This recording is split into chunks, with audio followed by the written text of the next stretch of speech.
Hello, I'm Stefan. I'm back with another video on the Recording King lap steel guitar I've been talking about for a while, but I have to set a couple of things straight that I said in my previous videos. Number one, some people pointed out that the nut, which I said was plastic, apparently is made of bone and not plastic. So if it is bone, I'm sorry, I hope I didn't influence you in a bad way. More importantly though, and I'm surprised nobody commented about that, is I said that the bridge on the instrument is probably not positioned exactly right. And the reason I said that is because when I put my tone bar on the fret markers, all the notes were sharp. Now I want to be very clear that I didn't make this up or anything. I mean, I checked long and hard with my precision studio tuner and those notes definitely were sharp. There's absolutely no doubt about that. I had to put my tone bar off by about this much to play in tune around the 7th fret. And I thought, well, cheap lap steel, that's what you get. But this is where it gets interesting. When I first got it, it was tuned to open D, which is great for people that play normal guitar like I do, because it means, yeah, you can pretty much play something right out of the box. But after a while, I got bored playing major chords all the time, so I decided to change out the strings and get a set in C6 tuning, which of course allows you to play both major and minor chords. Ta-ta! Now what happened when I put on those strings, all of a sudden, yeah, that thing was in tune. I'm not saying it got a little better, I'm saying it was dead on. So now I have two more reasons, in fact, to do another video. Number one, I'm hoping somebody can explain how this is even possible. And number two, I think I owe Recording King an apology for saying they don't know how to build an instrument. But I mean, this is how I got it. How was I to know? So for the rest of this video, I'll be talking about strings and intonation, and perhaps you can jump in with a comment and tell me where I'm wrong, or if there's something I didn't even think of. So to begin with, when I first unboxed this Recording King, I could tell this wasn't a brand spanking new one from the factory. I mean, this had been opened before.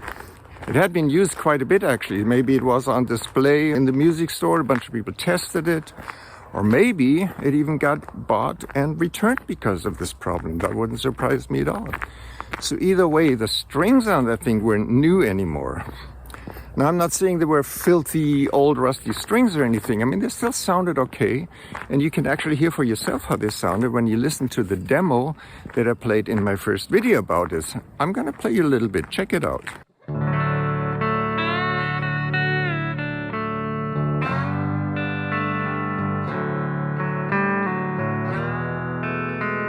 And just to add some color to this, I mean, I have some nice guitars in the studio. I always change out the strings, but I also have an old acoustic in the living room for the kids to bang around on. I mean, I change out those strings once in a blue moon, so I know how filthy old strings sound.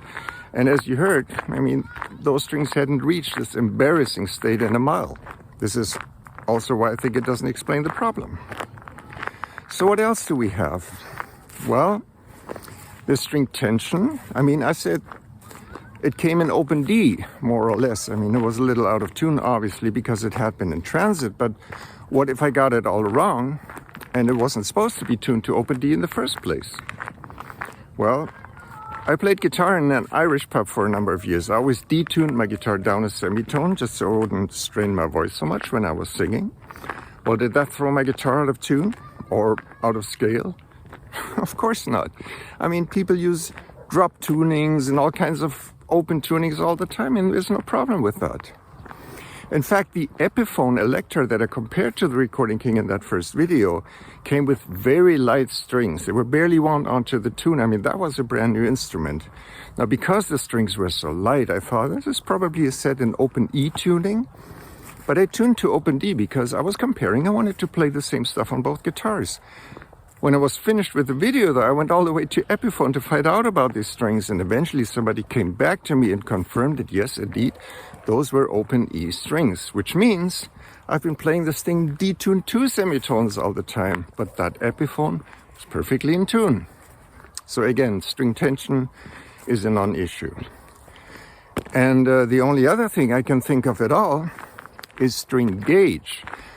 Now that is related to intonation to a certain extent, and my understanding is it has to do with the fact that heavy strings curve around the bridge differently than light strings, so the point of reference changes a little bit, something like that. Well, how much of an effect does that have? So on my guitars, I play tens most of the time. You know, on guitars we think of our strings in terms of gauge rather than tuning. Now, occasionally I will put on a set of 9s or 11s for a different sound, a different effect.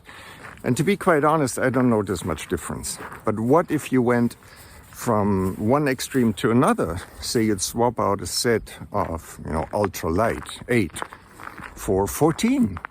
I mean, I don't know why you'd want to do this. It doesn't make any sense. But just for sake of argument, I can see how that would have a noticeable effect on the intonation. So, is that it? Close but no cigar, because as it happens, both the old and the new set were very similar string gauges, both a little on the heavy side.